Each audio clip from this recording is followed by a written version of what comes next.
ሰላም ተመልካቾች በዚህ ቪዲዮ የፀጉር መሳሳት መፍትሄዎችን እናያለን አብራችሁን ቆዩ።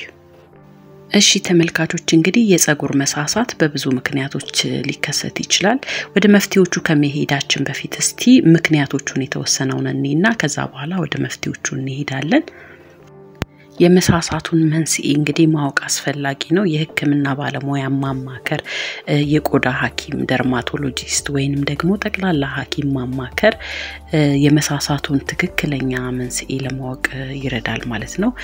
መንስኤዎቹ የሚከተሉት ሊሆኑ ይችላሉ። አንደኛው በዘር የሚወረስ ሊሆን ይችላል። ይህ ሴቶችም ወንዶችም በብዛት ይኖርባቸዋል። ሁለተኛው የሆርሞን መለወጥ ነው። እንግዲህ በእርግዝና ሰዓት በማረጥ ሰዓት እንዲሁም ደግሞ የታይሮይድ እጥረት ሲኖር የሆርሞን መዛባትን በማስከሰት የፀጉር መሳሳት ሊመጣ ይችላል። ሌላው ምክንያት የተመጣጠነ ምግብ እጥረት በተለይ የዚንክ የባዮቲን እና ሌሎችም ቫይታሚኖች እጥረት ምክንያት እንግዲህ ለፀጉር መሳሳት ምክንያት ሊሆን ይችላል። ሌላው ውጥረት ነው። ከፍተኛ ውጥረት እንግዲህ ከባድ አካላዊም ይሁን ስሜታዊ ውጥረቶች ለፀጉር መሳሳት መንስኤ ይሆናሉ። ሌላው የተወሰኑ መድኃኒቶች ለምሳሌ ለካንሰር የሚወሰዱ መድኃኒቶች፣ ለአርትራይትስ የሚወሰዱ፣ ለልብ ችግር የሚወሰዱ እንዲሁም ደግሞ ለደም ግፊት የሚወሰዱ አንዳንድ መድኃኒቶች የፀጉር መሳሳትን ያስከስታሉ። ሌላው እንግዲህ ፀጉርን የሚጎዱ አያያዞችን መጠቀም፣ ፀጉርን በኃይል መሳብ፣ ጥብቅ አድርጎ ማሰር እንዲሁም ደግሞ ከፍተኛ ሙቀትን መጠቀም እንዲተኩስ የመሳሰሉትን የፀጉር ኬሚካሎችን፣ የፀጉር ከባድ ቀለሞችን መጠቀምም ደግሞ ለፀጉር መሳሳት ምክንያት ይሆናል። የራስ ቅል ኢንፌክሽኖችም ካሉ ለፀጉር መሳሳት መንስኤ ይሆናሉ። እንግዲህ በአጠቃላይ መንስኤዎችን እንደዚህ ካየን እንግዲህ ወደ መፍትሄዎቹ እንሂድ። ወደ መፍትሄዎቹ ስንመጣ እንግዲህ ጤናማ የአመጋገብ ስርዓትን መከተል ነው።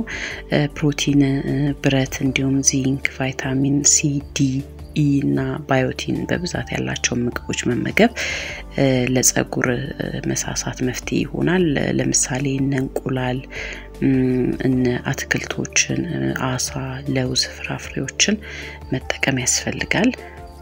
ሁለተኛው እንግዲህ ለፀጉር ረጋ ያለ እንክብካቤ ማድረግ ነው። ለስለስ ያለ ወይንም ደግሞ ጥሩ ለፀጉራችሁ የሚስማማ ሻምፖና ኮንዲሽነር መጠቀም፣ ፀጉርን በእርጥበት እያለ አለማበጠር፣ ሰፋፊ ማበጠሪያዎችን መጠቀም፣ ፀጉርን በፎጣ በኃይል አለማሸት፣ ከፍተኛ ሙቀት ያላቸው የፀጉር ማስተካከያዎችን መቀነስ ወይንም ደግሞ ማስወገድ፣ ፀጉርን የሚጎዱ ኬሚካሎችን መቀነስ ወይንም ደግሞ ማስወገድ።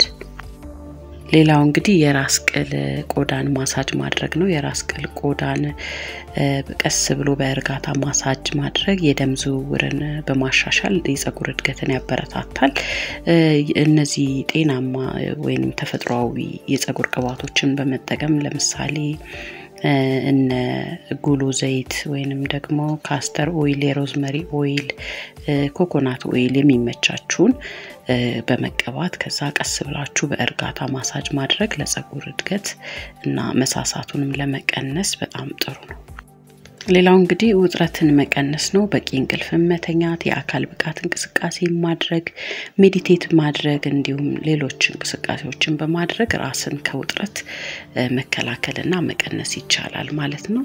ተፈጥሯዊ ዘይቶችን እንዳልኳችሁ እንግዲህ ካስተር ኦይልን መቀባትም ደግሞ ለፀጉር መሳሳት መፍትሄ ነው። ሌላው የሽንኩርት ጭማቂን ሰልፈር ስላለው እንግዲህ ሽታው ትንሽ ከበድ ይላል፣ ነገር ግን ለፀጉር መሳሳት የሽንኩርት ጭማቂም ደግሞ ጠቃሚ ነው። የኦሊቬራ ጄልን እንግዲህ የራስ ቅል ቆዳ ላይ መቀባትም የራስ ቅል መቆጣትን ይቀንሳል፣ ፎርፎርንም ይቀንሳል።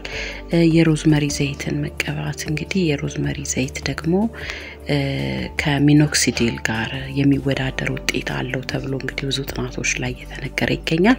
ስለዚህ ይሄንንም ደግሞ ከሌሎች ቅባቶች ጋር አቀላቅላችሁ ከፈለጋችሁ ከኮኮናት ቅባት ጋር አቀላቅሎ መቀባትና ፀጉርን ማሳጅ ማድረግ ያስፈልጋል።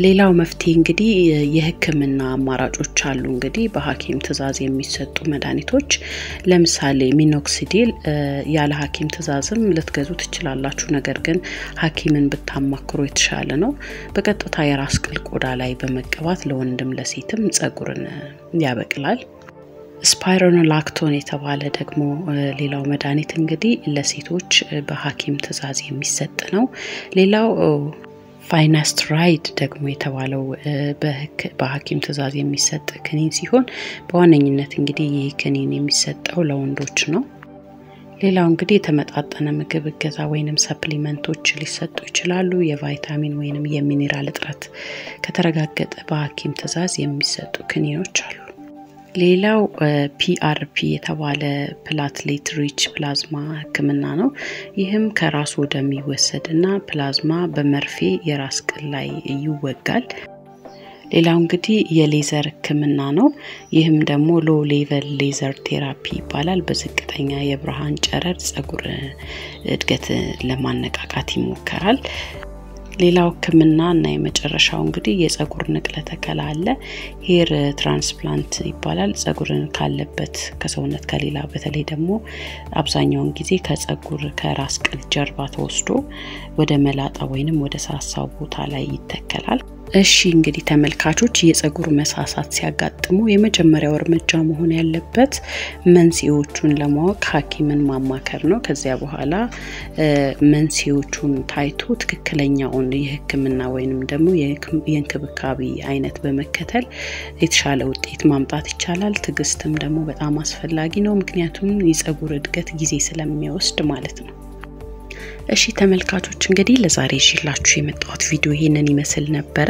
ጥያቄ ካላችሁ ኮሜንት ላይ ጻፉልኝ እመልሳለሁ ለዚህ ቻናል አዲስ የሆናችሁ ደግሞ ሰብስክራይብ በማድረግ ቤተሰብ ብትሆኑ ስለ ጤንነታችሁ ትምህርቶችን እንዲሁም ስለ ውበትም ደግሞ ትምህርቶችን የምታገኙበት ቻናል ስለሆነ ሰብስክራይብ በማድረግ ቤተሰብ ሆኑ ቪዲዮውን ላይክ ማድረግም እንዳይረሳ እንግዲህ በቀጣይ ቪዲዮ በሌላ ርዕስ እንገናኛለን እስከዛው ድረስ ሰላማችሁ ይብዛ ቻው